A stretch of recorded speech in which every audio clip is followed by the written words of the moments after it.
don't fall asleep to this moment. This moment is for you. You are transforming and changing into the girl that you may have always wanted to be. And don't fall asleep to that, because this is a huge opportunity for all women as we go into those aging years. All right, Dr. Mindy Pelz, welcome to the show. Thank you. I'm excited to be here. We've already had a pre-show. So I have to tell you, starting when I looked at your title, I knew exactly what it meant, because one of the things I've said as a middle-aged woman is it's like, also, you don't want to lose the glimmer in your eye. And every older woman, biologically older, chronologically, I should say, that I move into, they just still have the sparkle of a girl. Oh, I love that. Because life beats you down. Yeah. Oh, with responsibility. It's not even on purpose. It's just kind of the nature of the beast, where like we're living in a way not in harmony with our biology, our reality. But man, when I see those women that find the playfulness, the naughtiness, the curiosity, and the glimmer. So when I saw your title, I was like, I know what this means. Excellent. And it made sense coming from you. Thank you. You know, we debated on using the word age in the title. My agent and my publisher, they were like, traditionally, books that have the word age on it doesn't do as well, because everybody's scared of aging. So I was like, but age like a girl, exactly what you said. I'm like, you don't see age and girl go together. No. So it's a juxtaposition of words.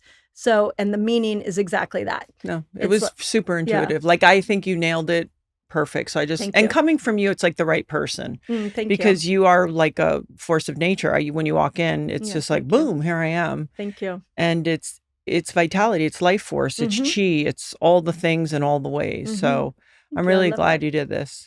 Yeah, thank you. I'm really glad I did it too. And we'll see how the world receives it. And if women are ready to age differently is what I'm hoping. Well, I think, what I'm seeing more of, I always had a dream to do a show called Solutions. And that's how you're tonally feel to me, where it's like, okay, we know there's things that are unfair. We know studies haven't been done until, the 90s. There's a lot of things, or women are stoic and they just kind of, or their doctor has told them, well, that's just how it is. And that's normal, all the millions of things. But what I really find important is that what you're giving people tools in your book, but also tonally, it's reminding people like, it's not about being victim. It's just the process. Yeah. And what it would take to go from childbearing years to wisdom to, the importance of being a grandparent, if that happens, or being a grandparent to your community around you. Yep. Because I don't feel like it has to be your children. Or your children's children. I think having a badass woman who's lived a few minutes in your life, that's pretty valuable. It's funny, in the book, I tell a story how a friend of mine said, oh, you need to read Clarissa Pinkola Estes's book called The Crone. And this is like 2 years ago. And I was like, excuse me? Did you just call me a crone? And she goes, no, Mindy, you need to go look up what that means. It means crown. Yeah. And I thought that was like the beginning of me sort of breaking down the messaging we have around aging, about how fearful so many of us are about like where we're going. We're fearful of being like tossed aside by society, that we're going to be invisible. Again, why we really thought about the word age on a book, because so many people are scared of it. So I love what you're bringing up, because we got to redefine this. And as you saw in the book, and people will see, is that we're going to a really cool place, because the brain rewires itself for more happiness, more truth, more individuating our own self again, which is really neat. Yeah, it's almost an opportunity, especially if you're doing work and kind of trying to deal with some of your blind spots or hardwiring or from childhood or whatever, to like your purest essence. Yeah. Yeah. Well, for me, and I write about this in the book in a couple of spots, I had to take back qualities of my little girl that were taken away from me by parental messaging, societal messaging. And I've spent a lot of time as I was writing the book really thinking about who was I as a little girl, and what parts have I turned away from? Play and laughter and fun. Like somewhere along our life, we get so darn serious. Yeah. a fun thing that I did is we moved into a home in Santa Cruz, and the house has a very long, steep driveway. And when we first moved in this summer, I looked at that and I turned to my husband. I said, on my 56th birthday, which was in October, I'm taking a big wheel and I'm going down this driveway. I was like, don't you remember when we were kids, we would get on big wheels and remember how we would spin out? I'm going to do this on this driveway. Can you fit? You can fit in a big wheel. Well, yeah? so my husband says, that's not safe. You're not going to find a big wheel that's big enough. I'm like, oh, don't tell me no. So I looked it up. No, it was like, you weren't supposed to be, your only max weight was 70 pounds. Yeah, it was one ride. Yeah. Though. But I got on it and I rode down it. And yes, I fit on it. And it was so fun. But that's the essence of what I'm trying to bring forward in this book is like, what is the spirit of who we were? And how do we lose our way?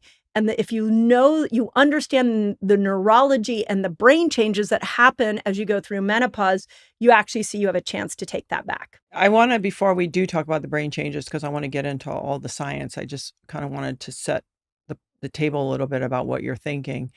When you said as a parent, do you mean like, oh, we're supposed to act like grown-ups now? Yeah. It is so interesting. So what, you don't seem like somebody who'd bite that hook though. No, I was more comfortable building forts with my children than disciplining them.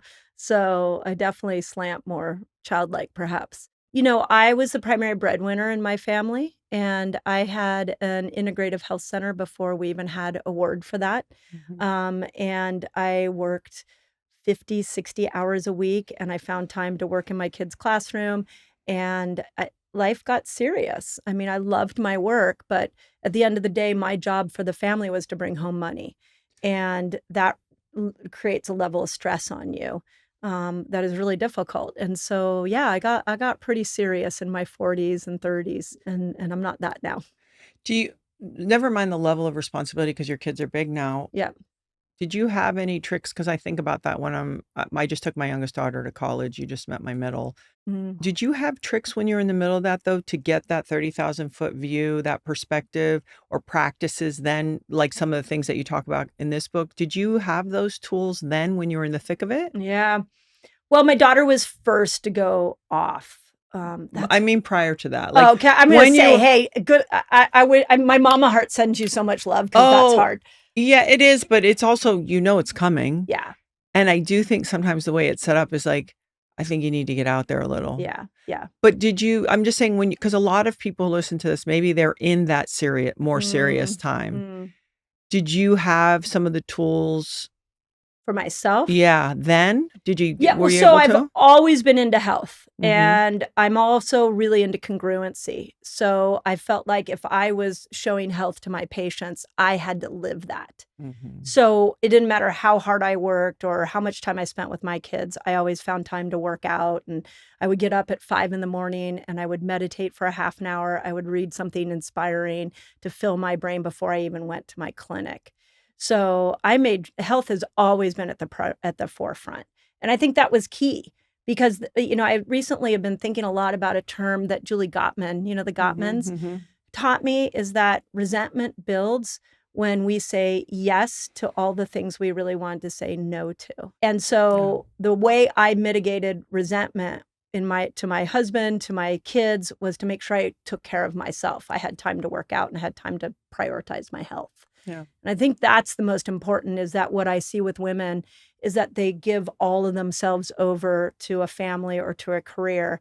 And there's a little bit, if we're really transparent, of martyr, like being the martyr of like, I do everything for everybody. But you have a choice to make sure you take care of yourself in the process. And if you don't take care of yourself, who's going to take care of you? And the resentment's going to build, which eventually will like ooze out into your marriage or ooze out into your children. Yeah. And that's why I wanted to bring it up, because I always say, if I could encourage younger women, because I always had just enough selfishness, even though I'm, have always had the desire to be of service to my family, my husband in a real way. And he, by the way, is doing that on his side. But it was your 3-year-old's not going to be like, hey, you look tired. Right. Or like, why don't you go work out? I'll just play with my blocks over here. And your husband, it's not that they don't want to, it doesn't really occur to them.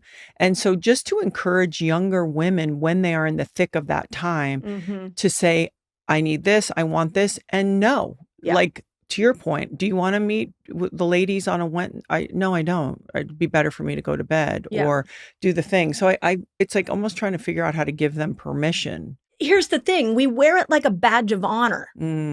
Like, how many times have you like even talked to a friend and you're like, I'm so sorry I didn't call you. I'm so busy. I'm so busy. I'm so busy.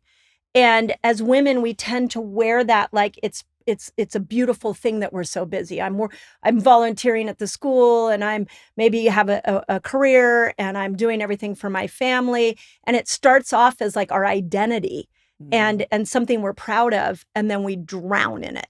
And then the resentment builds. Like, I've been really thinking a lot, and we can get into this, about a trend right now they're talking about, which is gray divorce. And it's that you go through the menopausal experience, the kids are grown, and then the marriage falls apart. Yeah. I think there's a lot of explanations for that, but one of them is that so many women lose themselves in the family process. And then when the kids are gone, or they wake up and they're like, wait, I don't know who I am. I don't know what I want. I didn't create a life for myself outside of the family. So if I could give anybody any advice, it's like, create that life right now while you are in the family. That's why I've heard you talk a little bit about it, and that's why I wanted to bring it up, because life outside of the family doesn't just really mean your career. That's right. Yeah. And that's an important distinction, even though a career, especially like yours, can be fulfilling and all of these things, and you get a pat on the back and people love you and you get a paycheck. That's not actually yourself. Yep. And it's really well said. It's a real difference. Yeah. And to remind them, like, what books do you want to read? The essence of you, not all the titles. Yep. And just to kind of figure out those things, even in small ways. Yeah. The other thing that I always tell women, and because my practice was full of what I call mama bears, like it was a family practice. And I would always say, remember, your kids are watching you. They're not always listening to your words. They're watching you. And if you continue to live this badge of honor lifestyle where you're giving yourself away to everybody else, they're going to do the same. And if you show them that you matter so much, that you took care of yourself, they're going to do the same. Yeah. So it's like, you got to flip that over and really look at it, because you're not doing them a service by losing yourself in the family unit. I've been thinking about this too, and you're just the right person to talk about it. So I know we veered a little away from the message of the book, but I was with somebody the other day and we were talking about kind of the nature of this next generation coming up and what they're faced with. And I said, the only thing I hope that young women don't do is abandon their ability to nurture and to also care for a family, because in this sort of overcorrection of, I don't need a man. I didn't need a man. Right. You didn't need a man. Yep. I had somebody who, was a net positive and I was in love with, and all these things. But I also feel like we can slide in and out of both. We can say, hey, I'm here to defend my real estate. Yeah. And there's something, if you choose and it's part of your program, that can be so fulfilling. Yeah.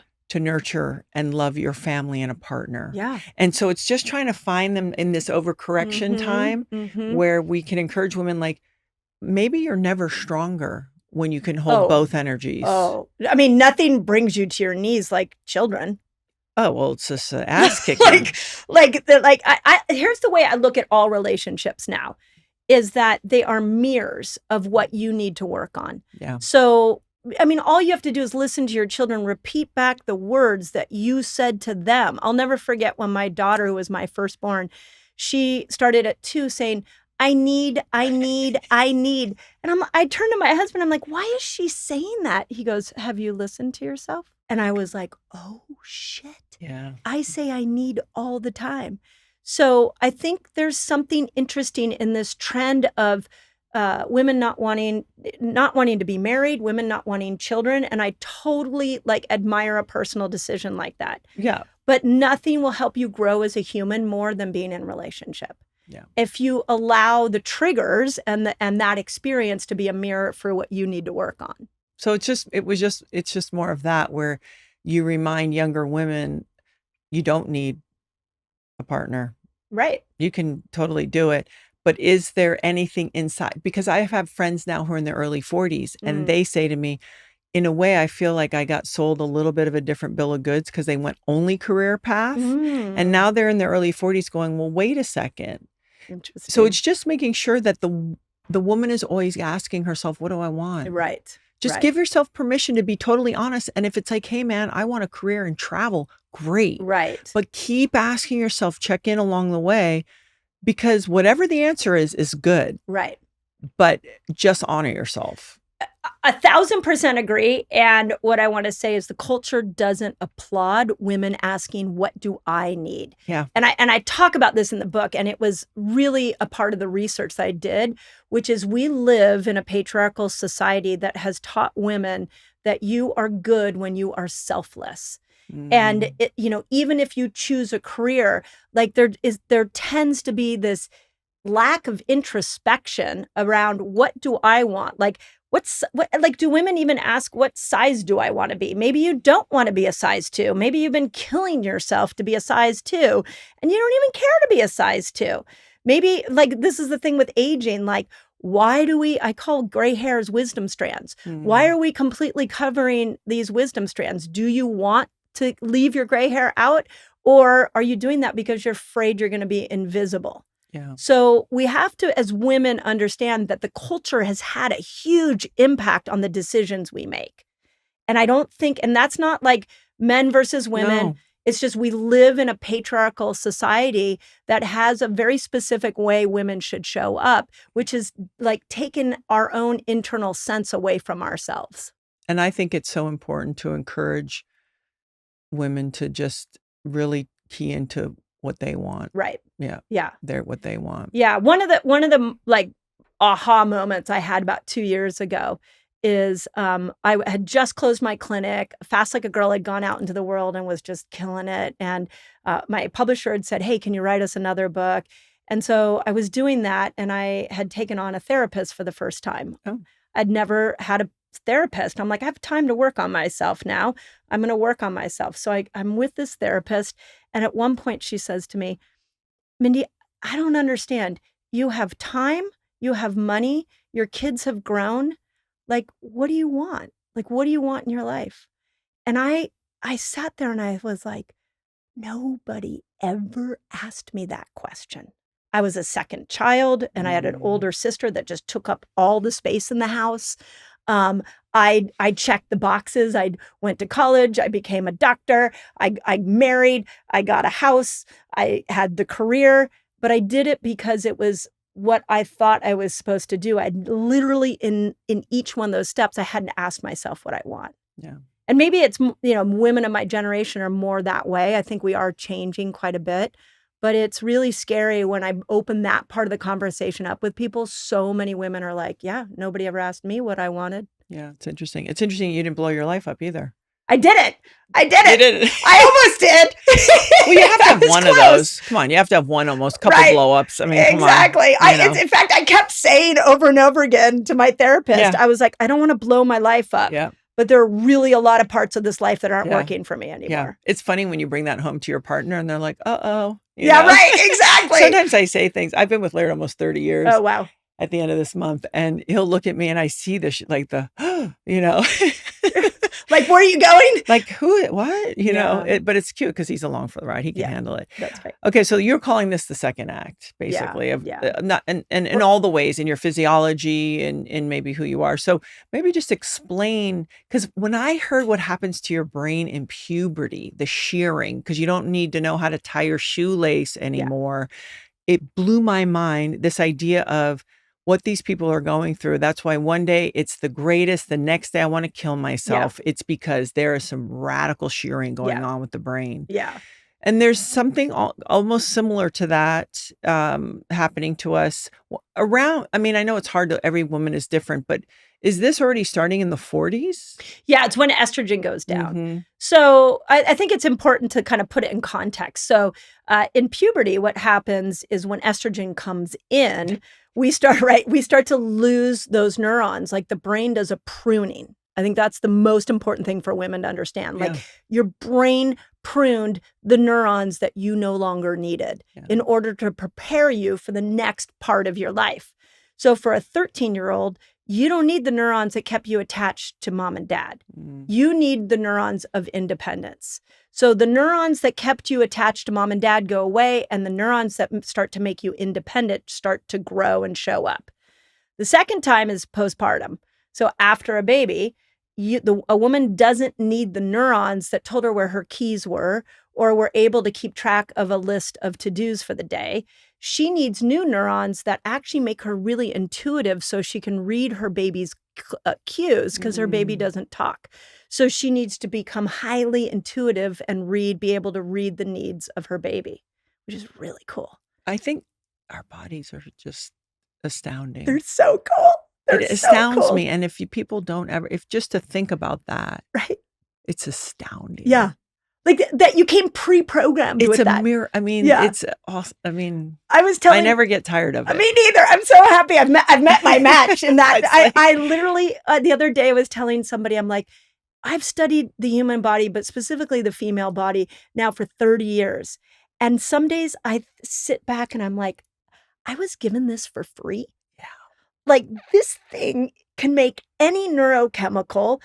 You can change brain patterns. You can power up mitochondria. You can burn fat. Like you can do anything you want with this without ever bringing anything from the outside in that is without any biohack, without any supplement. Right. Here's the thing about menopause, and it starts at around 40 when estrogen goes down, is that when estrogen goes away, the brain prunes itself again. Mm-hmm. This is the important part because it prunes away the parts of the brain that kept you stuck to people pleasing, that kept you stuck to being the superhero that fixed everybody's problem, that kept you caring what everybody else thought of you. Those neurons go away because the new neurons that are forming are actually built for leadership. And I looked at this through as many angles as I could. I looked at it through anthropology, neuroscience. I even started to dive into a feminist psychologist who was looking at the societal impact of women and through mysticism. And everybody has a through line that this second or even third act, as Jane Fonda calls it, is actually the moment in which women are our best. But that's not what's the message out there right now. The brain prunes away the things that kept you doing everything for everybody else. And you now finally are standing in a brain that is thinking for itself, which is why you see a lot of peri and postmenopausal women blurting out things that they normally would have held in. Right? Which is so brilliant if you've ever experienced it. I tell a story in the book of I was with a group of postmenopausal women and we had gone to listen to Malcolm Gladwell. I'm a book nerd. And I was like, oh my God, we're going to listen to Malcolm Gladwell. So we get there's a front row for about 7 of us to sit in. And right in the middle of the front of this seat of 7 is a woman with white hair. And so I turn to my friends and I'm like, I'm just going to ask her to move down. You know what I'm going to say. You ran into it, yeah. I very politely went up and I was like, I'm with a group of my friends. Do you think you can move down a little bit? And she was like, no. And I went back and I was like, she's postmenopausal. She's not going to move. Don't fuck with her. Don't fuck with her. But it was such a brilliant, you start to see it everywhere where women, I had another interview this morning with a woman who grew up in a very religious household and was taught that there's a right and a wrong way. And she goes, I don't know what's coming out of my mouth now. And she was in her mid-40s. She's like, all of a sudden, I don't care about a right and wrong way. I'm just telling you my way. And I'm like, yep, that's how it works. And it's beautiful. It's like a get out of jail free card if you allow it to, if you work with those changes. But I think this is why the menopause time has been so contained and we haven't talked about it for so long. And now everybody's talking about it. Yeah. But I feel like what I was trying to do with this book is be like, let's not talk about the bad of it. Let's talk about the good of it. Yeah. Because nothing the body does is by mistake. And one of the stats that drove me for hours researching this book is that if a woman is lucky, she'll live 42.5% of her life post-reproductively. We are the longest living. Females live the longest in the human species more than any other species on the planet post-reproductively. That's not by mistake. Right. That's by design. Yeah. When you say you were looking at the mystical side or even the cultural or, side of it, what kept showing up for you? I mean, obviously there's nurturing as far as like, your family, the grandchildren and things like that, but there's other parts and you talk about leadership and, wisdom and things like that. What showed up for you as some of the things that brain was really meant to do? Yeah.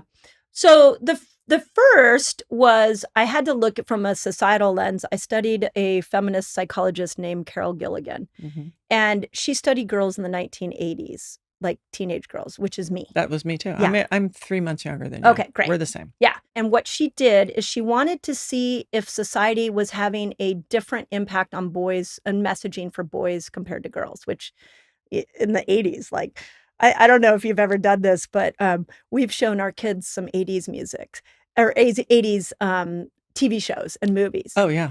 And they're like, how come they're talking like that? They can't say those words. We're like, oh, yeah, it was really bad. It was really bad for women in the 70s and the 80s. Yeah. But what she found is that when you asked a boy at 9 and a boy and a girl at 9 what they wanted, they will tell you exactly what they want. So let's say it's food. The boy will say, I want this, and the girl will say, I want that. Very clear. By 11, as the hormones are coming in for both sexes, the boy will still tell you what he wants, but the girl might waver a little bit, not fully into her puberty years. By the time they get to 13 and a girl fully has a period, the boy will tell you what he wants, and the girl will say, I don't know, what do you want? And then I mapped that to what was going on with the brain when estrogen comes in. So women have a bigger corpus callosum, which is the connection from the right and left hemisphere, than men do. So we have what we call a cross-referenced relational brain. Mm-hmm. And when estrogen came in, that highway between the right and left hemisphere started to grow.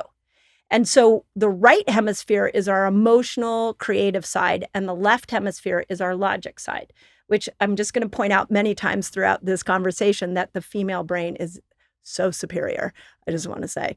So, but what we did, because society said you should act this way because you're a girl, and if you are selfless, then we will love you, which is in general the messaging that you and I got from the culture, and I think it still exists today, is that for every decision we made, we brought both hemispheres to the game. That's tricky. So we were always like logic and taking care of everybody else's feelings. Like, is what I'm saying going to be okay for this group?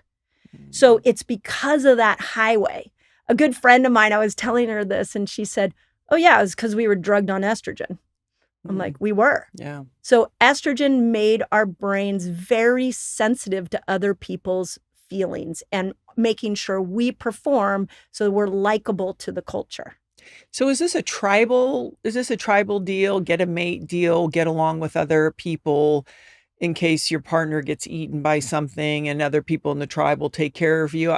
Because I always think if we really look back to biology, there's so many answers there. It just gets kind of derailed or taken out, worked against us a little bit in the worlds that we live in. I just wonder if it's for protection, to be sensitive and aware and alert, but also we are vulnerable. Yeah. It's really interesting question. Again, a lot of what I researched was the hunter and gatherer ways in which women aged. Like, what did we do in the primal years? And when you actually look at the scenario that was happening around cave life, let's just call it that, the men and the stronger, I've researched this a lot, and I've found some signs that the younger women, the teenagers, maybe even like late teens, would go with the men out and they would go hunt for a big animal kill. They came back with an animal kill 3% of the time. That's 1 out of 30 days. Back at the cave was pregnant women, nursing women, babies, toddlers. So the only person left to take care of that group of people was the post-reproductive moms or the grandmothers. So once a woman didn't have a menstrual cycle anymore, she was actually moved to a different position within the tribe, which is go find some food and feed the pregnant woman and the nursing woman and the little babies so the species could continue. Now, what would happen is once the man came back with an animal kill, then he fed first the other men.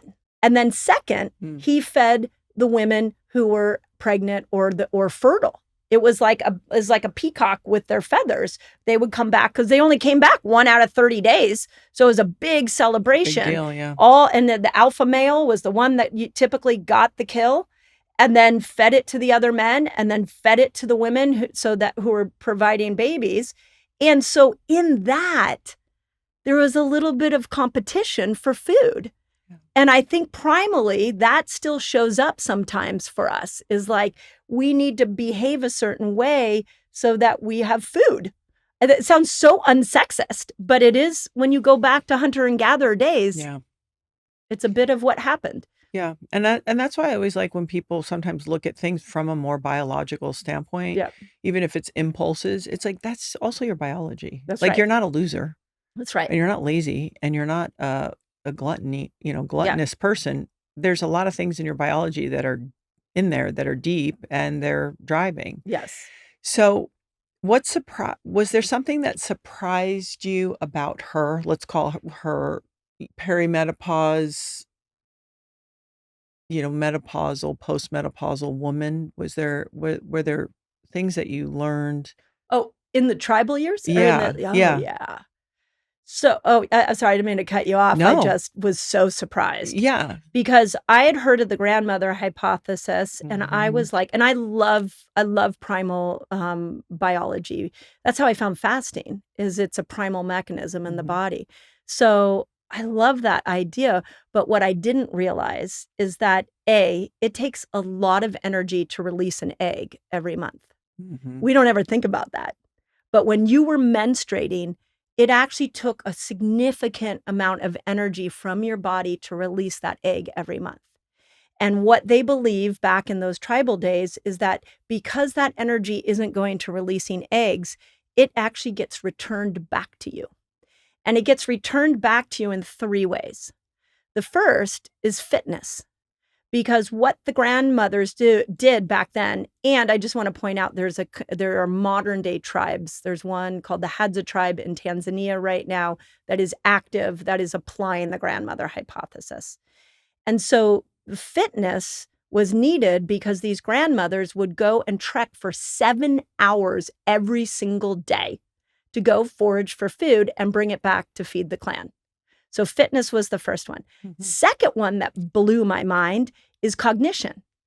Okay, that's not the message we're hearing. No, that's interesting. So all this reproductive energy, like think of it like a bubble or a ball of energy, and it comes back at you. And now you get to have better fitness and you get to have better cognition. Well, that makes sense because back in those tribal days, they had to go figure out where the food was. Solve problems. Yeah. And they had to make sure that they weren't they didn't get eaten by a tiger. And one of the foods that they went to look for, which was also mind-blowing to me, were tubers. And so tubers are sweet potatoes, turnips, and they live under the ground. So in order to find the tubers, they actually had to use some mental clarity and cognition to figure out where the tubers were at. And then the third one is social connection and leadership. So all the grandmothers would come together. Now let's stop and think about that one for a moment. Where we have the fertile women waiting for the alpha male to come home, there is competition. But when don't have to worry about impressing an alpha male, my goal now is to go get food to save my clan. I'm going to work together with other women. Yeah. So they came together and they went out every morning. This is what they do in Tanzania. They go out every morning as a group of postmenopausal women to go and get food to keep the clan alive. What is happening in Tanzania that they're getting fitness and cognitive, energy, clarity, versus how in our modern world? Yeah. Is it our modern lifestyle that's kicking our ass through this process? Yeah. We're not in the sun. No. We're eating all kinds of weird stuff. We're not sleeping. Blue light. Is it as simple as that? Yeah, we're too comfortable. everything is too easy. I know that like it doesn't feel like that on a no, of course. but like we don't have to leave our couch, and we can grab our phone and we can order DoorDash, and food can be delivered right to our front door. So the 7-hour trek is going to pay you in dividends. That's right. And you're outside. Yeah. And your eyes are moving left to Yeah. right and. Yeah. So in part 2 of Age Like a Girl, I Mhm. mapped that whole Hadza tribe daily to the loss of neurochemicals that women go through. Mhm. So we'll go through a couple. Sunlight in the middle of the day, we have serotonin receptor sites in our eyes. So when we go out in the middle of the day and sunlight hits our eyes turn sunlight into serotonin. Right. But what are we're either not going out in the middle of the day or we put sunglasses on. Yeah. So dopamine. Dopamine was big because it motivated them to go out every day. Every day was totally different for these grandmothers. But what do? We like keep our routine, and we're like doing everything as same. Oxytocin. The oxytocin system of women change as we go through menopause. And so we start to isolate ourselves and we feel more disconnected. In Tanzania, they gather together with other women and they build a robust oxytocin club where they're connecting with each other as they're going and doing that. So we're in an evolutionary mismatch right now with our menopausal biology. Yeah. And I think that this is the part that's so hopeful. Because obviously we're not going to live like they live in Tanzania, but we really have so many opportunities. And what's interesting is, even the notion of your nervous system, right? Like you and I, if we're together and we have a bond and maybe we have a laugh and we're having a cooperation, we're regulating each other's nervous system. So let's say your partner dies or you never have one. You have all these opportunities to still have these connections and to have, regulate your nervous system, which I think so many people also are suffering as they get older, where it's, like you said, isolated, forgotten. But I would imagine that the grandmas in Tanzania, the other side of this is like, be somebody that somebody wants to be around. Yeah. And the thing is it's hard to be somebody like that if you don't feel good. It's a very good point. So I think that it's also kind of looking at these opportunities to feel better. I think by nature, the signal that you put out into the world would draw more people towards you. And I agree. I 1,000% agree with you. And our culture doesn't treat aging women that way.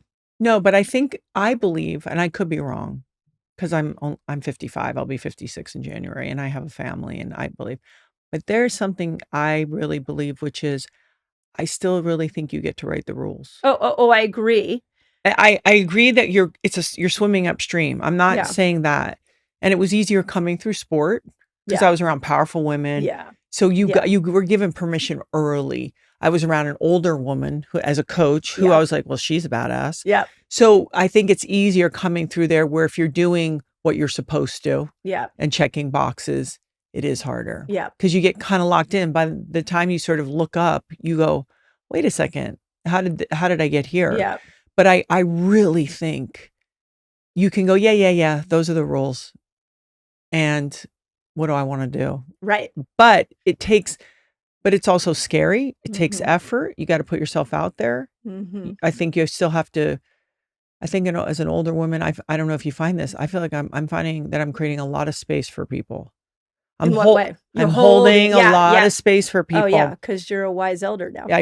I feel that, and I have to have a relationship with that. I have to. I even like literally almost bite my tongue.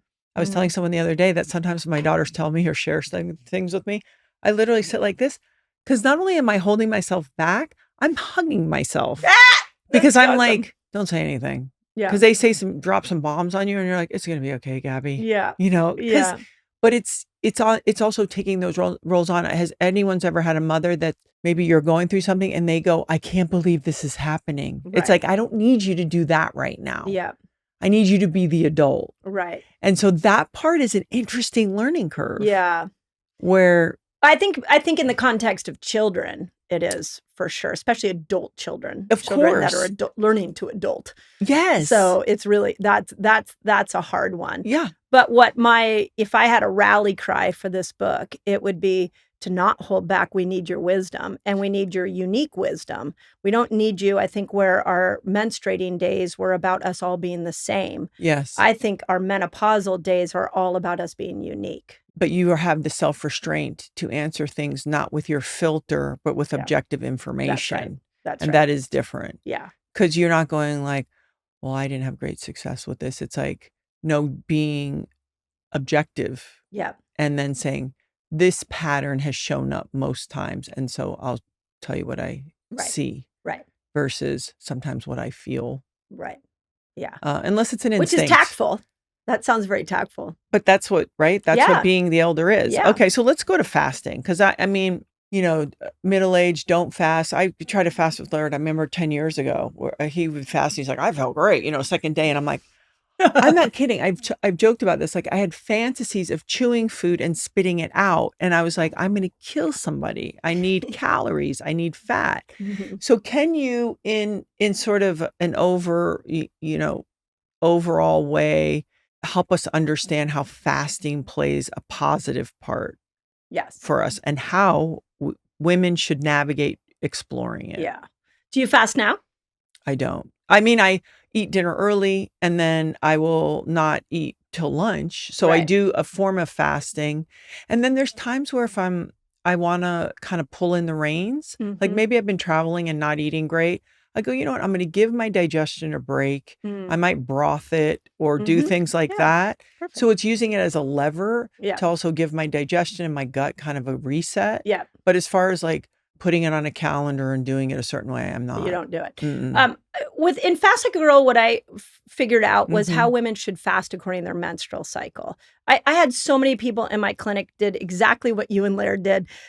I would teach the husband and wife how to fast. Yeah. And the husband would come in and be like, oh my God, I lost 10 pounds in 2 days. And the wife would come in and she'd be like, I'm going to fucking kill him if he says that one more time. Yeah. So I started to figure out that there were times of the menstrual cycle women could thrive at fasting, and there were times they shouldn't fast. Right. They shouldn't fast. So that was that work. Yeah, there's actually you need more calories during certain times. Exactly. What I figured out in Age Like a Girl, and something that I've been just like dying to bring to the culture, is that a woman's brain, we're just going at the brain right now, a woman's brain becomes less sensitive to glucose as she ages. This is why we call Alzheimer's diabetes type 3. Because if you have if your hemoglobin A1C is high, if you have a high ultra-processed diet, all that sugar, your brain doesn't know how to use. And it starts to create inflammation of the brain. Luckily, because we're so brilliantly designed, we came with another fuel source, and it's called a ketone. And that ketone can go right into your brain and supercharge the mitochondria that are starting to power down because of aging, or maybe toxins, or maybe because inflammation, you didn't know what you were doing.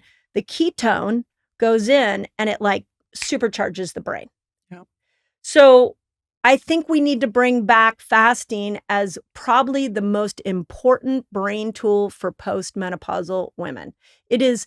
I have seen women who tell me, I can't focus. I just all day long, I feel like I'm in a haze. And I teach them to fast. And within a week, they're getting ketones and they come back and they're like, I'm a different person. So it's a new fuel source. A new fuel source. What does it look like? Is it, they have a narrowed eating window? Yeah. So I like people to take their 24-hour period and go, okay, I have an eating window and I have a fasting window.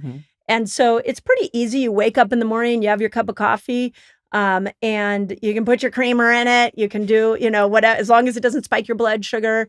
And then you just, all of a sudden, maybe you just eat lunch and you open up your eating window. And your eating window might be like, maybe it's 8 hours. And so, which is great. And so that leaves you 16 hours of fasting. Well, if you're asleep for 8 hours, now you only have to find 8 other hours where you're not eating. We can do it. Right. So stop eating at, 5 o'clock or 6 o'clock at night. Don't put anything else in your mouth. And if you go, let's say you go 6 to midnight, that's 6 hours. And then you wake up the next morning and you're trying to get yourself maybe to like 15 hours. You would like 10 o'clock, 11 o'clock. You've had your coffee at 8. 10 or 11 o'clock, you open up that eating window. Now for like 16 hours, you have given your brain ketones. Yeah. And that's what the menopausal brain wants, is it wants ketones. So one of the theories, or one of the things I'm really advocating for in this book, is we've got to look at ketones as the fuel hero for the menopausal brain. Because each year you're in postmenopausal time, your brain becomes less and less efficient at using glucose. So we've had a lot of fun. I have a community of, we have a community of millions of people, but we have a small group of women that are in what we call our Reset Academy, and there's 3,000 of them. And we do all kinds of fasts and stuff together. It is my postmenopausal women in there that freaking rock fasting. They're like, it was easy, just like Laird said to you. Mhm. It was easy. My brain feels clear. And here's the beautiful thing about making ketones. How your body makes them is by burning fat. Right. It's a win-win. It is a win-win. Yeah, it's a win-win. I don't understand how this part of like the menopausal conversation is not getting amplified, because you got to use ketones. Otherwise, the brain's not going to work the way it's supposed to work. What about the microbiome? Because it just seems downstream a little bit, that you have to, I don't want to say work more to support it, but maybe As you get older? Yeah. Yeah. You talk a bit about the microbiome and your hormones and even like detoxing and things like that. I think that this feels overwhelming for a lot of people. When you hear the word trillions and trillions, I think people's eyes cross, and then you hear good bacteria, bad bacteria, which is sort of a misnomer because it's what context and, all these things. When you're approaching that, or, kind of talking about that and all the things that you found, what would be a good strategy for somebody who, as they get older, it's like, oh, I'm bloated, I'm not eliminating. It's so funny that people are afraid to talk about, going to the bathroom. Yeah. I used that word the other day and they go, that's such a good word. I go, well, sometimes Eliminating. I go, if you say poop, people get, weird. So I use the word elimination. Like, I'm like, how's your elimination? I just interviewed Colleen. She did Pendulum. Oh yeah, I know Colleen. Yeah. And she's like, there's a reason that you have an urge to look at your poop. It's true. When you go to the bathroom, it's like, what's happening there, And I thought one thing she said that was interesting. It isn't because, I know, do you know Paul Chek at all? Mm-mm. Okay, so Paul Chek is really brilliant, but it was like 12 inches and this and all the things and like dark. And I was like, okay, it should have flowed, shouldn't it? And she goes, no, you should notice if it looks different. Like if you're going through time and something changes. And I thought that's very interesting. So when you're talking about that aspect, and, I don't know what happens to us. We think that we don't have a body anymore when we get older, and we don't want to just say, hey, this seems to be tricky for me. Yeah. How do you encourage women to? Yeah. Well, the first thing to know about the microbiome through like the menopausal lens is that, one, it breaks down estrogen. So there's another brilliant moment of the body. There's a whole set of bacteria called the estrobolome. They're literally bacteria in your gut that their job is, when estrogen comes in, to break it down and make it, it's called metabolize it, to make it useful for your cells so your cells can use it. So you can rub all the cream on you. You can take all the estrogen if you're doing like oral estrogen, but you still have to metabolize that estrogen. And if you've been on decades of birth control and you have been on multiple rounds of antibiotics, or you've been eating ultra-processed foods, like, you've got a destroyed estrobolome. And so your experience perhaps with HRT, your experience with estrogen going down is going to be a lot more severe. So that would be the first thing. So first things first, get your gut cleaned up and cleared up. And there's so many things out there. I think it's possible now. Yeah. I'll tell you, when I started to understand the principles I wrote about in Fast Like a Girl, I was big into supplements in my practice. And when I realized fasting, I realized two things. One, wait a second, the body will detox itself. And so I started using that as a tool, and all my detox supplements went away, which was fine. I was like, let's teach people how to do this on their own. Then the second thing that I was shocked at is the microbiome repair. The bloating, the changes in bowel movements. I mean, even people's hungers. We could go into cravings. Cravings happen because of an imbalance. Yeah, that I always loved when I learned in 10%, what is it, 10% Human, that book, or what was it, right? A long time ago. And they're saying we're probably less now. When they were like, oh, there's telepathic messages to your brain to tell you to eat the thing because that microbiome is sort of being fed all the time. Yeah. Every time I'd be like, oh, a muffin. I'm like, somebody down there is telling my brain. And I would actually use that to fight against it. Yeah. That's beautiful. But it was wild. Yeah. So genius. Yeah, that was really smart. They've identified several strains that cause cravings. There's a chocolate strain that makes us crave chocolate. You know, I used to have it. I used to have it too. I had a chocolate drawer. Yeah. Full drawer. There's our chocolate drawer. I don't have it anymore. Yeah. I could take it or leave it. How long's that been going on? That I could leave it? Yeah. 15 years. Okay. Yeah. Oh, no. And I wasn't crazy, but I just really enjoyed chocolate, liked it. And now, even though I like it, it's not the same thing. Do you think, is your diet better than it's ever been? Certainly. Yeah. Yeah. I think that's the thing that I see is that as I've cleaned up my diet, fasting's also an incredible tool because when you fast, all the bad bacteria go away. Yeah. And then I've spent a lot of time trying to educate people on the food you introduce right away after a fast so that you can repopulate that. And that's like fermented foods and bone broth. If you make that a part of your first meal, then what's going to happen is you're actually changing that whole ecosystem and then the cravings change. I think we can't get our head around that actually is what happens and you don't want it. I think especially when you're in the other cycle, you can't believe that you would actually feel like, oh, I don't want that. Yeah. And and not only does the gut regenerate so quickly, but I think you could even do this so much faster than you think. Yeah. It's crazy. You can repair your microbiome in 3 days. Yeah. Like, I don't know if you ever saw, there was a journalist that he took a stool test. He was from the UK. He took a stool test and then he flew to Africa and he lived with a tribe for 3 days. He ate what they ate. They were intense and they were eating porcupine and it was dusty. And he was a reporter for National Geographic. And so after 3 days, he just ate whatever they ate. And then he flew back home and did another stool test. And his microbiome was completely changed just from putting himself in a different environment. Yeah. It's quick. It's not hard to do. And I think the microbiome is, I think because we can't see it, we don't give it enough credit.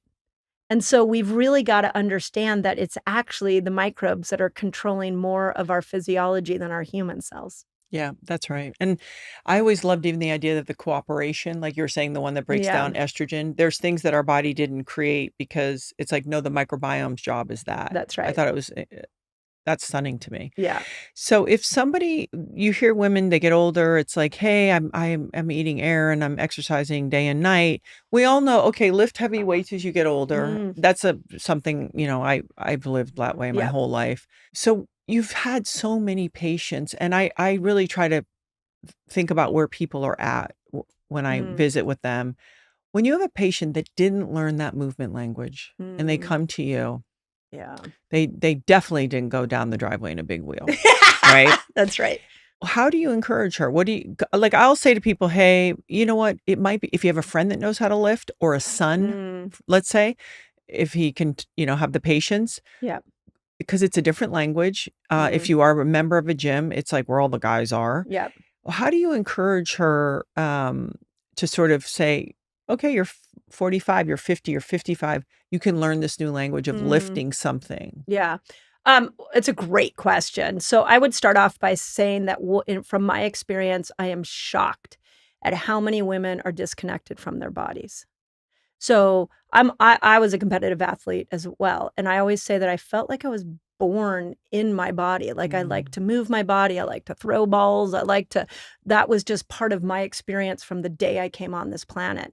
But there are so many women whose experience of themselves is head up. It is not their body. So if you say to that woman, go lift weights, it doesn't translate. It's not going to be fun. She doesn't understand the benefit of being sore. Like my mom's a great example of this. Even though she's, 86 years old, she hates being sore. So if Oh. she goes to the gym, and which she does, and lifts weight, she just makes sure she's never sore. Oh, interesting. But she's completely disconnected from her body. And that's a very different generation as well. So I think first we have to get women back into their bodies. And, this is where there's so many ways to do that. Even like massage therapy. You mean have someone touch you? Yeah.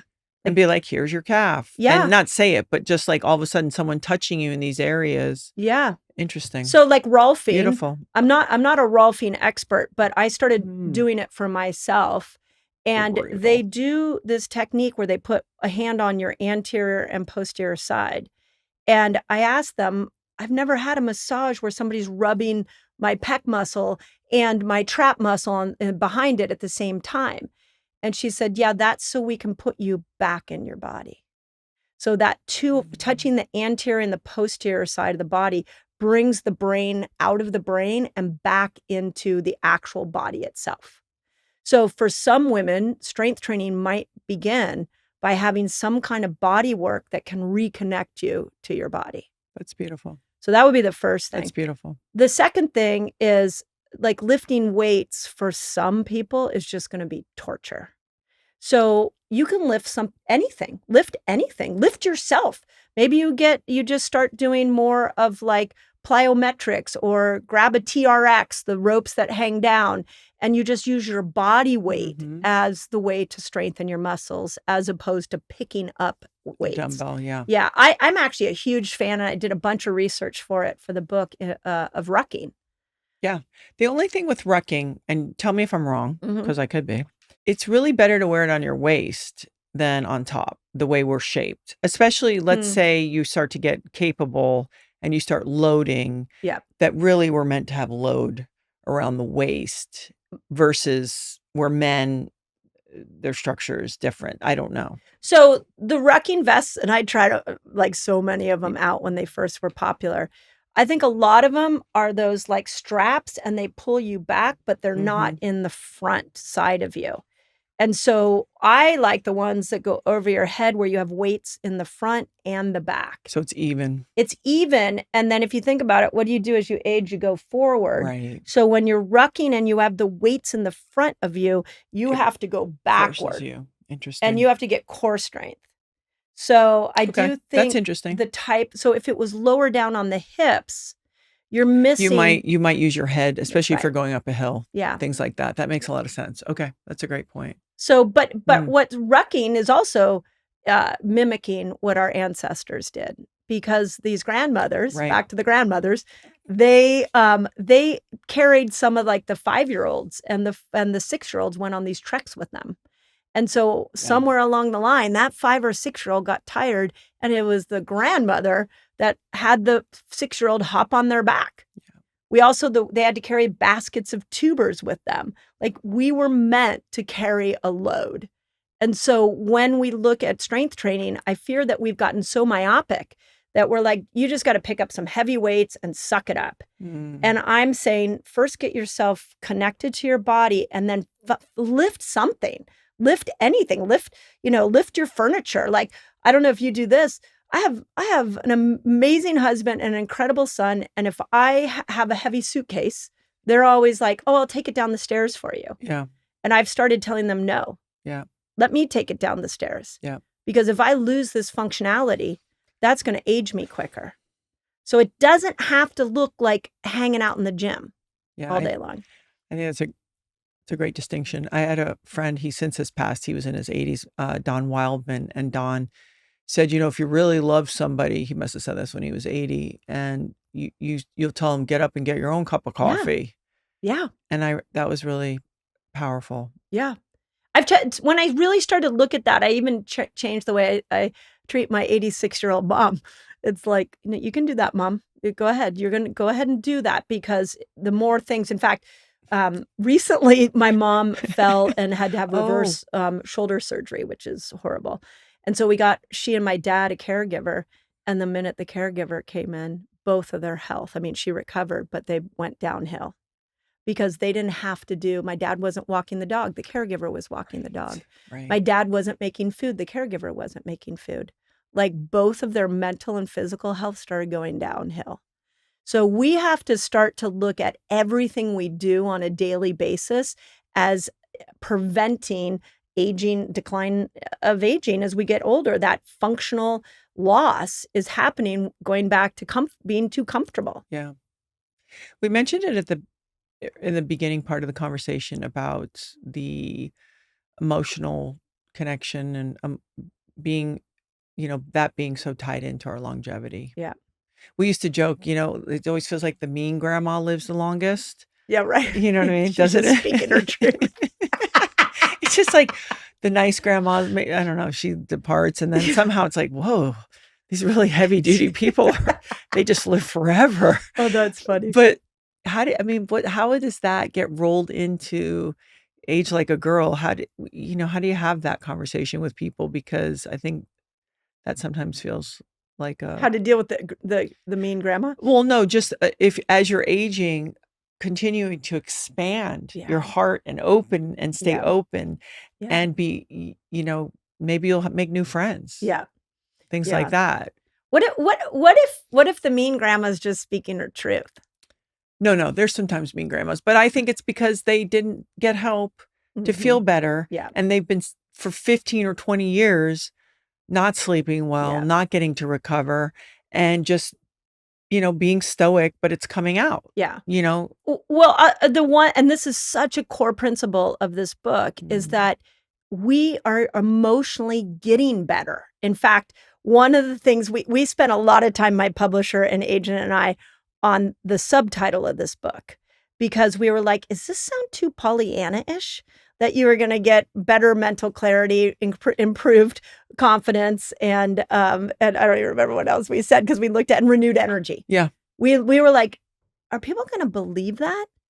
But there's 450 peer-reviewed citations in this book. I hired a team of researchers to document every single thing I said in there. And I will tell you that the female brain gets happier when she ages. Yeah. And if that's not happening, if we go back to the old style of aging, it was drive the same way, hang out with the same people, watch the same show. It was same, until the brain just kept getting more myopic and more myopic. And so the new version of aging is different. Drive to the store different, hang out with different people. Maybe you need to change the news station and listen to a different news station if you're listening to the news. Yeah. You need to open up your vision of what your life could be, and that's where the happiness you'll find the happiest version of you. Yeah. I find that I've always found work, even though it's work and I use the word work, because I guess it pays the bills, a real creative outlet. Yeah. It actually is a creative endeavor. You writing this book, it's work, but it is really It's a creative outlet. Are there other things that you've added in your own practice or your own life that you're like, if I wouldn't have known that I was going to do that when I was 35? Ooh, yeah, I wouldn't have. There's a lot of things that the 35-year-old would be looking at my 56-year-old and being like, what are you doing? Well, I would say for sure at 56, with my kids launched, I really prioritize myself. And I have a whole morning routine. I have a whole nighttime routine. And it's all built around just my own self-worth, my own happiness. So I meditate in the morning. I read in the morning. That's always been something. But now I do at night. When I go to wind down, I go into a room with a bunch of red light and I'm doodling, because doodling actually starts to improve neuroplasticity. And then I'm working to wind myself down before I go to sleep. So the beginning and the end of my day has become these incredible bookends to making sure that the middle of my day is how I want it to be. Yeah. But then I also, and I think this is something that a lot of people could lean into, I'm in this new phase where I'm like, what else can I learn? So I told you I started learning surfing for the first time. Yeah, it's not easy. Holy moly, it's not easy. It's hard to practice because every wave is different. Yeah. So you're just like, well. Yeah. But you know what? Of course I had to go in, and maybe you all have talked about this in this household, but I had to go in and figure out what the neurochemical upside of surfing was. Oh. So you want to know what I found? I would love to know. Okay, so the first thing I decided is that, for starters, and you all might know this, salt water has the same mineral balance as human blood. Yeah. So every time we get in the water, we're creating a mineral balance. Mm-hmm. Second thing, when you're watching for waves, you're looking out over the horizon. And what that tells your body is you're looking for a threat. And so cortisol starts to come down as you're waiting for the next set to come in. Mm-hmm. The actual wave itself, catching it, is dopamine and adrenaline for sure. Mm-hmm. The lineup is oxytocin, at least the lineups I'm in. Yeah, you're friendly lineup. Yeah, I'm in a friendly lineup. And the, not to mention the ionic atmosphere that's coming off the water. Yeah. Then there's gratitude, because I don't know what it's like here in Malibu, but in Santa Cruz, we've got a sea otter next to us. We've got whales jumping out the back. And so you're like reconnecting to Mother Earth. I've even gone as far, and I can't find science on this, but I've been thinking that when we were in the womb, we were in water. Yeah. And we were moving around.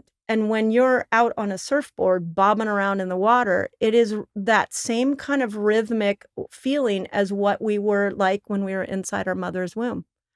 So when I go in the morning, I often tell my husband, like, I'm going to Earth's womb right now. I'm going to Mother Earth's womb. Oh, that's beautiful. I think, too, there's something about, there sort of is no time. Oh, yeah. I mean, I know, okay, you could be there when the sun's rising, but there's something timeless. Yep. And going back to age like a girl, you're playing. Yeah. Well, I grew up here in Malibu, and I boogie boarded a ton. I love boogie boarding. I love it too. If anyone says boogie boarding is not fun, they're totally lying. Oh, they're not. They haven't tried it. It's so fun. Yeah. Because the penalty is very low. Yes. And the reward's pretty high. Yes. Yeah. But you still get that tossed around in the waves. Oh, yeah. You get the salt water up your nose. So when I first started surfing just like 4 months ago, that's what I remember. I was like, oh my God, I actually suck at this. And it's bringing me back to my childhood, because I remember being tossed around in waves. And I love that sort of free feeling of like, you got to laugh at yourself. You're trying to stand on a board, you get tossed in the waves. The whole thing, you can't feel like, it's not perfection. It's all awkward. And then I actually went even further and read a book called It's Good to Suck at Something. Yeah. Have you read that book? I have. Yes. It's really interesting because for me, and you might have this experience as well, is that everything I do in my life has some kind of goal or achievement oriented to it. I'm very much like that. I go out to surf. I mean, yes, I want to catch the wave. Sure. But nobody's judging me. I'm only out there for me and my little girl. And I feel like, literally, we actually did this post for my 56th birthday, because AI can do this now, of me holding next to a surfboard and a little girl version of me. Mm-hmm. And I keep saying, I'm just taking my little girl back as many different ways that I can. I want to go back to who she was.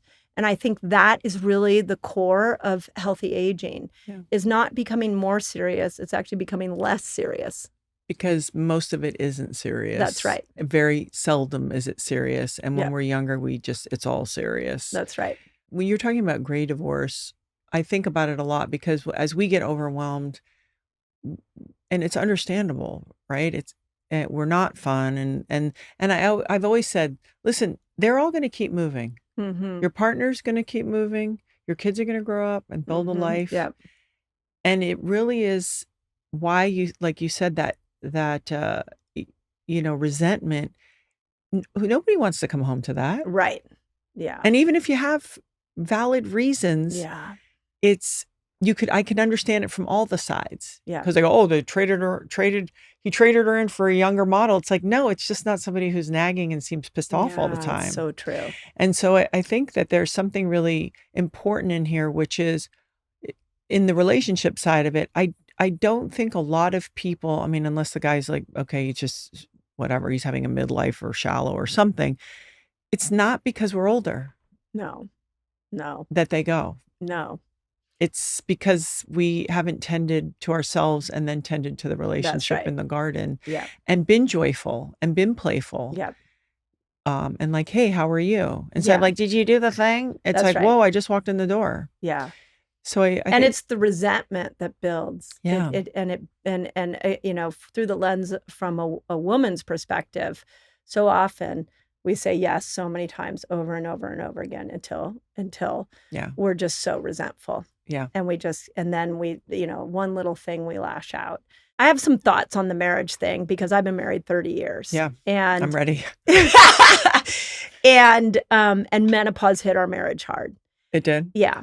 And we both come from parents that are married still. To this day, both alive. Do they like each other? Yeah. Without giving, They do, but they're also sort of that generation that this is what you do. Okay. And so we see, of course, the struggles in well, both that's cohabitation. It's weird. That's right. Sometimes it's like, get off my toes. Right. Yeah.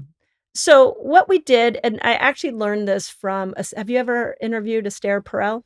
I've only been to her lectures and seen her. Yeah. So she has a cool concept that adults will fall in love with 2 to 3 people in their adult life. Oh. For some people, that will be 2 to 3 different people. And for some, that will be the same person. Mm. Okay, if you just hold on to that, then you all of a sudden go, wait a second, how about we recreate this?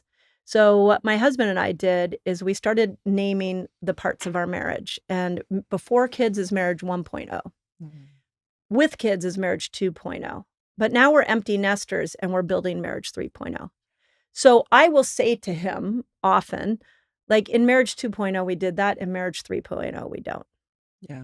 And we've had to have some tough conversations. Like one of the tough conversations we had to have is we sleep in separate bedrooms. You're the second person in a week. I have a Maritza Snyder. Oh, yeah. Yeah. She does that too. Yeah. And she's young. Yeah. I sleep better. Yeah. And I mean, if you sleep great with your spouse, I'm not saying do that. No, I hear you. But the noise, I couldn't take his, like, I would be like. Heavy man breathing? Yeah, his heavy man breathing. Man noises. Yeah. I kind of just want to feel my own energy when I get into bed. Interesting. I just want to like bring me back to me. So did he request times to be snuggled, hugged? Like, is that then built into 3.0? We're building it. Okay. So yes, there's been conversation about, well, then where's touch? Like non-sexual touch. Yeah, right. And so we've even broken it down to like, do you like me holding your hand when we're out in public? Do you not like holding my hand? A big thing he wants is snuggling on the couch when we watch movies together. Yeah. When you're in the kitchen, it's just the two of us in the house now. It's like putting your hand on their back, just like the non-sexual touch became really important when we weren't in the same bed together. Yeah. And then for us, because we're both really busy, you start scheduling sex.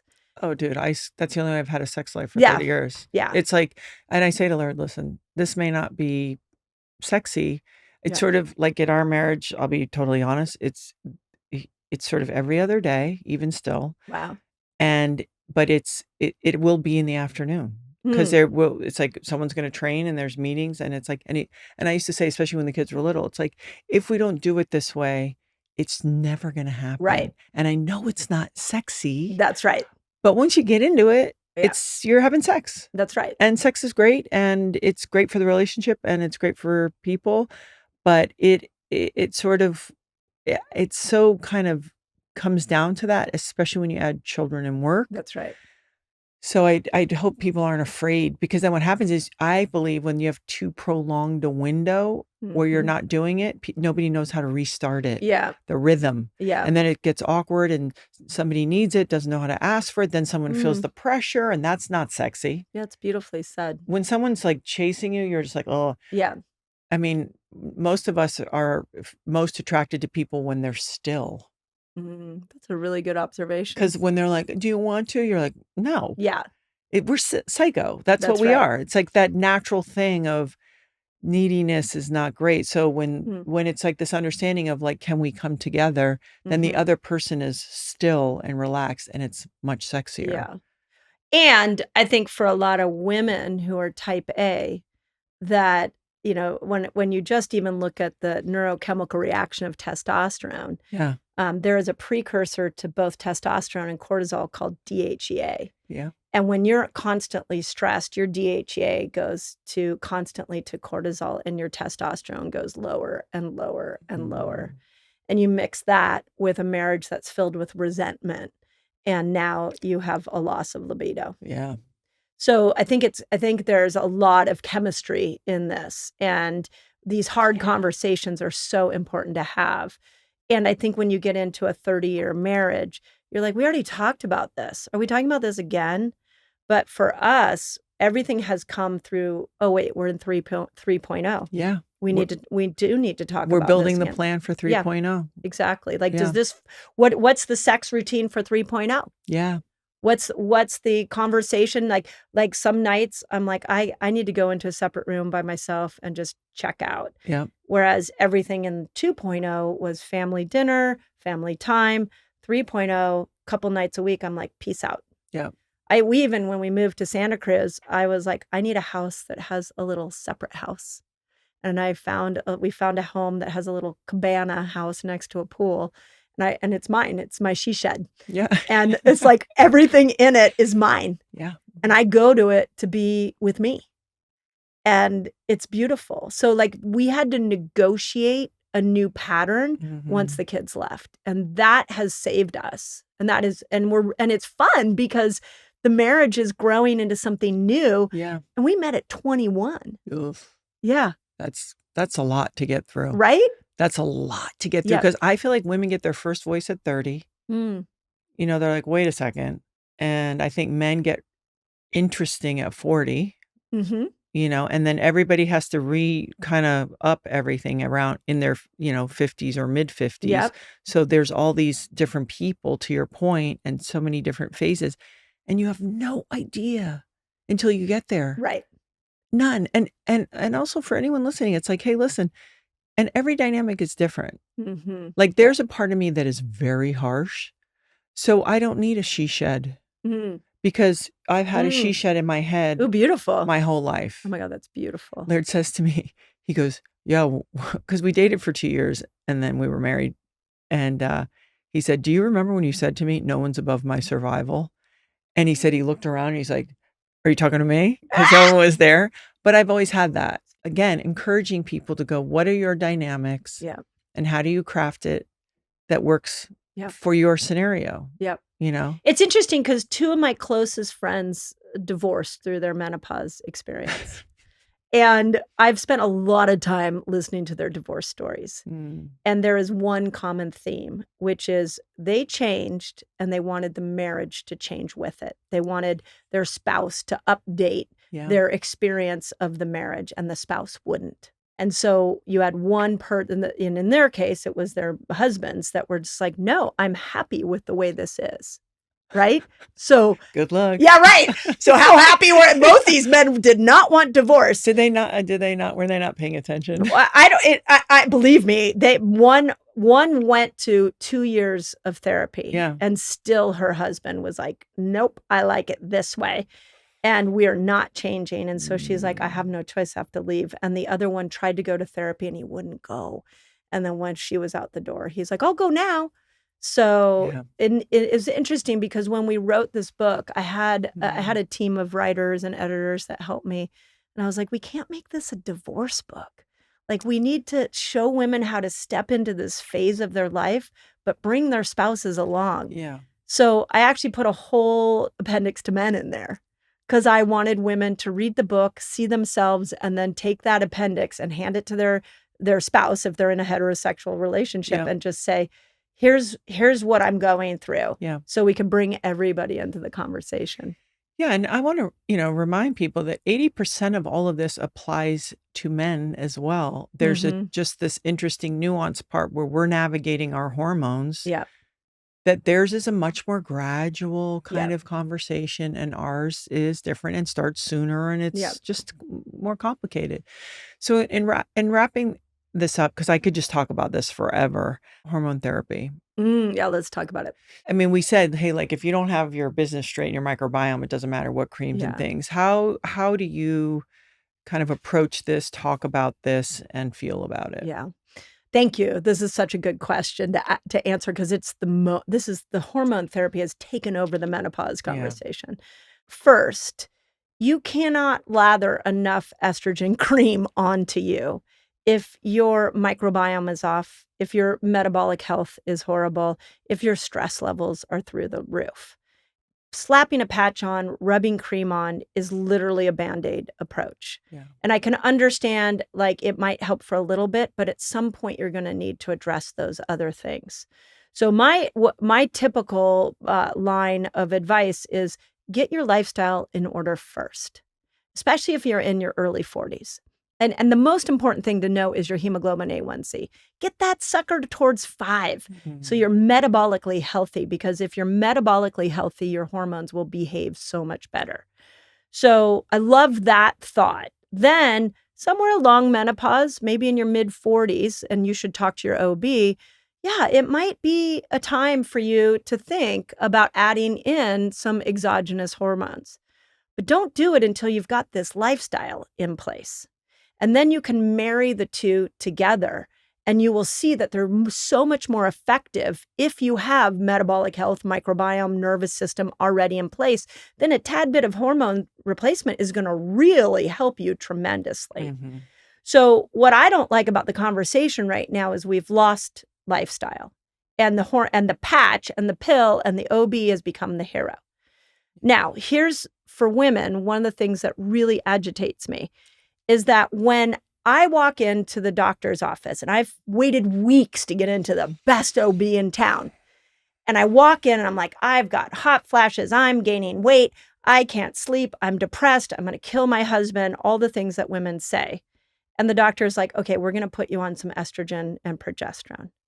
So you go on that. Yeah. And what happens is then you walk around, you goes, oh my God, I'm so much better. I found the best doctor. And that is a moment in which we continually outsource our health. We continue our power. We continue to outsource our power. So if that doctor also says, I'm going to put you on hormone replacement therapy, and we're going to watch hemoglobin A1C. We're going to work on some microbiome repair. We're going to start to get you back into the gym. We're going to work on that lifestyle. Now you have given that woman empowerment, because she's a part of the process. Yeah. She's not away from the process. A great example is Ozempic. So many people are losing weight with Ozempic and they don't want to talk about it. They are scared to say, oh, I took Ozempic, because they feel shitty that they lost weight like through a shortcut. We've watched millions of women lose weight fasting. And you know what they do? We have a Slack channel in my company where it's called the Gratitude Channel. And my team just puts in every day another fasting story. And these women are showing pre and post pictures of themselves losing massive amounts of weight. And they're just like, I can't believe I did this. So the problem with hormone replacement is we're still outsourcing our power. And that, I think above all else for women, is we need to understand how powerful our bodies are. So if you're going to go on it, clean your lifestyle up so you get the win, and remember to keep crediting you. It's not the patch, it's not the cream, it's not the doctor, it's you that gets the credit for feeling better. Yeah. And that's my big beef with it. I just started about 3 months ago at 55, because I was like, hey, I thought I'm going to muscle this down, muscle it through. Yeah. I'm going to eat my way through it, bang iron through it, have perspective. I thought I could definitely just kind of drill it to the ground. But I think for me, it feels like it was probably the amount of work I was doing right, that got me. Me too. It got me. Me too. And it was hard for me to admit. And I remember I had 2 experiences, very short, I'm talking like minutes, where I felt not myself. That's all it took. And some hot flashes. And I thought, maybe I'm going to ask for some help and just look at some stuff. And I do feel better. Yeah. But I thought for sure I was going to just bare knuckle it through. I thought I could pull the levers only of lifestyle. But the problem is also I live a modern lifestyle. Right. Yeah. And there within lies the interesting. Yeah. I take hormone replacement therapy too. So that's the first thing I always tell people, like, I'm not opposed to it. No, I get the differentiated component, because the problem too is like, hey, listen, you still have to do the things. But that's when these things are nice tools Yeah. to help us, because we're not in Tanzania Yes. going out at 7 Very hours true. and doing that. Right. We're sitting answering emails, sitting on planes, Yeah. and we're not outside enough. Yeah. Right. Period. And I'm outside a lot. And I want to say two things to this, because this is another part of the conversation I think is so important. Last week, you probably saw that they removed the black box labeling. Yeah. And everybody's very excited about that. Yeah. So then I dove in to understand a little more about what the concerns were with the black box. And the North American Menopause Society, which is kind of the hero society, of course, is an advocate for HRT. But they do say there are certain people who cannot take it. Yeah. People with high blood pressure, people with obesity, we're back at lifestyle, that people who didn't have their lifestyle in place, they may need to talk to their doctor before they get on it. So I think we need to have that, make sure that we are always doing what I call N of 1. Is it right for you? Yeah. Second thing, this is a biggie, is that if you're deep into your 40s and you're really starting to feel like you need something new, let's look at what some of the symptoms are that show up. So rage is a big one. So, right? You've been there? No, I'm not a rager. Okay, good. I just love that word. It is a good and word. I just think of like teenage children and like a late 40-year-old lady when, yeah. So when rage shows up, you go into your OB's office, they prescribe you HRT, and now you calm down. Did you ever ask yourself what you're rageful about? So every time we try to get a symptom to go away as quickly as possible, we may lose the message that is coming through. Yeah, we may need to be having conversations, not taking HRT. That's right. Yeah. So it's a complex, you see where it's like everybody's got to make this decision for themselves. I know for me, like a year ago, depression showed up. And I now know when depression shows up, it's when I'm working too much. If I lose that litmus test, how will I know that I might be working so much that I build a chronic disease in my body because I'm just become a workaholic? But every time depression shows up, I just go, Mindy, too much. You got to go back to what lights you up. Anxiety can be a sign that you don't like the future you have in front of you and you need to change it. And you're fearing something in your life that needs to change. So we need to bring that into the conversation too, as opposed to, oh, honey, don't suffer. Let's just put a patch on. Take the cue. Yeah. It's so important because that part of our system, that intuitive part of our system is there to serve us and to help us and is so powerful. And I think we should teach our daughters to listen to that and let them carry that through their whole life because it'll guide them. Yeah. Well said.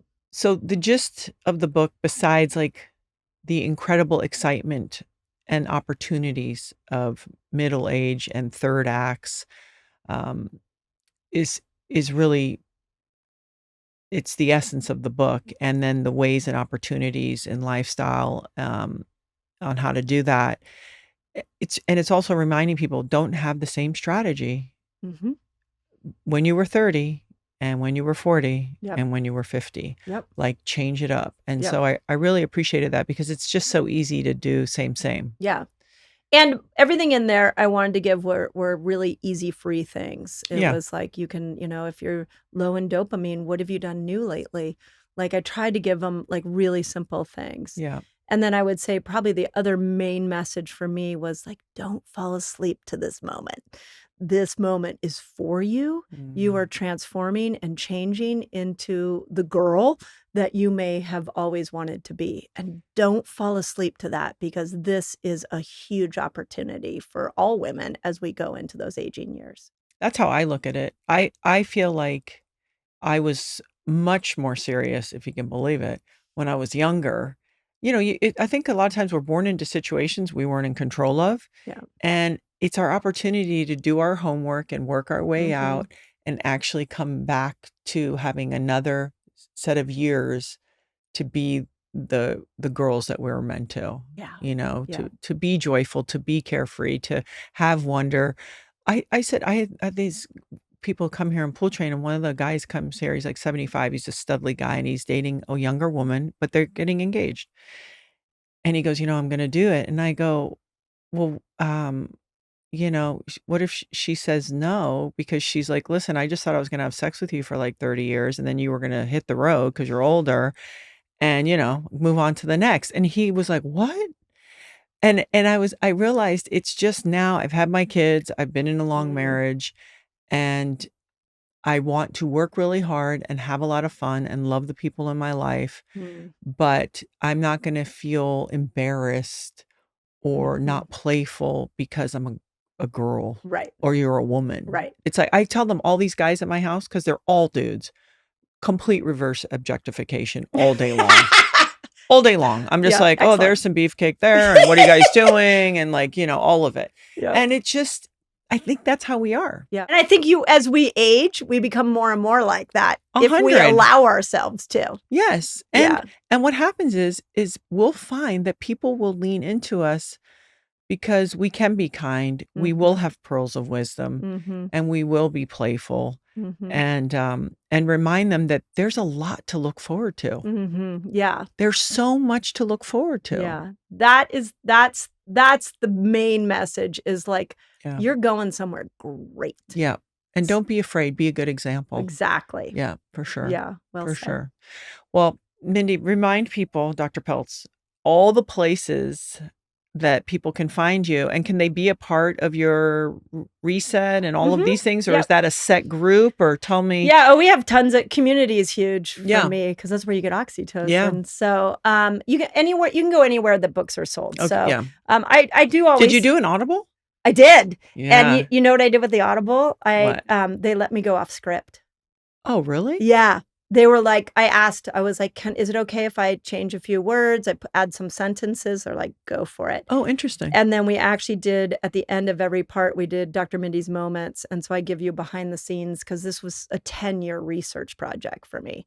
So I'm like, here's how the conversations I had with people who I interviewed here and there. And it turned out really cool. So I'm super proud of the audiobook. But anyways, it'll be everywhere. And then our Reset Academy, there's a couple cool things we do. We do every other month, we do a fasting experience. And I come up with, I like to create different 15-day fasting experiences where you're eating this and you're fasting this length, and we mix it all up and keep it fun. So that happens in my Reset Academy. And then in the beginning of January, in conjunction with Hay House, we do a 3-day water fast. And we do 100,000 people worldwide. I lead through a 3-day water fast. It is my favorite time of the year. Usually the first week in January. Yeah, of course. It makes perfect sense. Yeah, my birthday's January 6th. Maybe I should try to do it. Okay. Yeah, I'll send you info on it. Yeah, great. You should train a little bit beforehand. What does that mean? So start getting comfortable with like a 15-hour fast. Yeah. So if you can do that, you'll be fine. Yeah, sure. And 15 hours to 3-day. That's like marathon runners. They go, well, I did 6 miles. It's like, it's, you're like 15 hours. Yeah. But you know what's weird is that because your body likes it when you fast, there's a point at which it's like, might be uncomfortable. And then there's like a poof. Oh my gosh, I'm euphoric. Really? So I haven't gotten to the boof. Yeah. You got to get the ketones. Yeah. And once you get ketones, it brings all those neurotransmitters in, and it calms and it makes you joyful. Like, it's really interesting. So what I do with the 3-day water fast is we do a couple calls beforehand to prepare you. Then every single day I'm guiding people through it. And so that there's something to anchor on to. And I love it because, again, people are like, I didn't know I could do that. And they come out of that so impressed with themselves. And when you're not eating food, the downloads you get is insane. Like the mental clarity you get, any problem you have, like I swear it gets answered in a 3-day water fast. It's very true.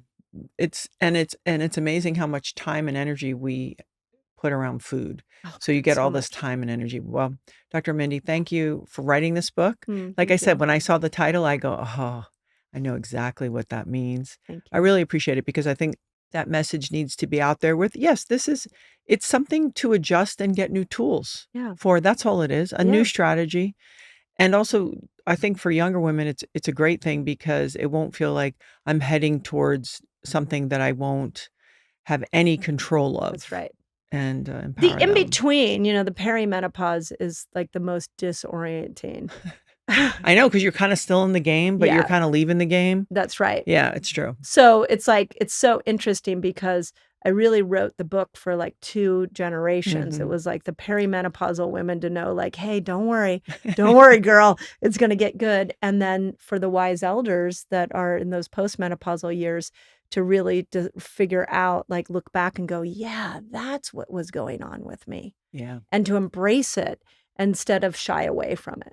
Yeah. There's no shame. No shame. There's no shame. Yeah. Thanks, everyone.